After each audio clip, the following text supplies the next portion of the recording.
आपको पता है कागज को 42 बार मोड़ देने से उसकी मोटाई पृथ्वी और चंद्रमा की दूरी से भी ज्यादा हो जाती है। आइए जानते हैं कैसे। साथियों, ये तो आपको पता होगा कि किसी भी कागज को 7 या 8 बार से ज्यादा नहीं मोड़ा जा सकता, चाहे वो कागज कितना भी पतला हो या फिर कितना भी चौड़ा हो, क्योंकि कागज को 7 से 8 बार मोड़ने पर वो बहुत छोटा हो जाता है या फिर कागज में खिंचाव इतना हो जाता है कि उसे मोड़ना मुश्किल हो जाता है। अब कागज को सिर्फ 42 बार मोड़ने से उसकी मोटाई पृथ्वी और चंद्रमा की दूरी से भी ज्यादा कैसे हो सकती है, चलो हम बताते हैं। इसके लिए आपको हमारे साथ वीडियो के अंत तक रहना होगा, साथ ही चैनल को सब्सक्राइब भी कर दें। साथियों, साधारण कागज की मोटाई 0.1 मिलीमीटर होती है।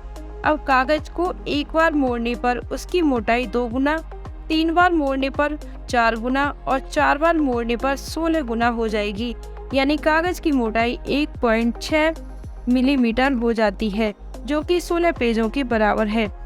अब कागज को इसी तरह मोड़े जाने पर जब कागज 9वीं बार मुड़ता है तो उसकी मोटाई 512 गुना बढ़ जाती है, यानी 51.2 मिलीमीटर, जो कि एक मोटी किताब के बराबर है। 13 बार मोड़ने पर कागज की मोटाई 1.5 फुट की टेबल के बराबर हो जाएगी, यानी 819.2 मिलीमीटर हो जाती है। अब 20 बार कागज को मोड़ने पर कागज की मोटाई 104.85 मीटर हो जाती है, जो कि कुतुब मीनार से भी 30 मीटर ज्यादा है।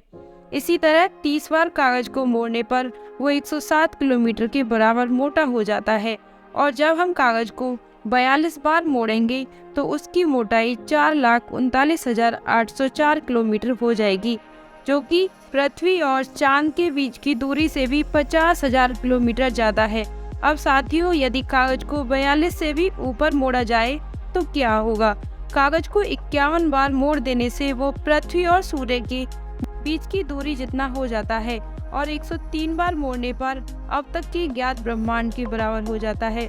तो साथियों, अब तो आप जान गए होंगे कि कागज 42 बार मोड़ने पर किस तरह इतना मोटा हो जाता है।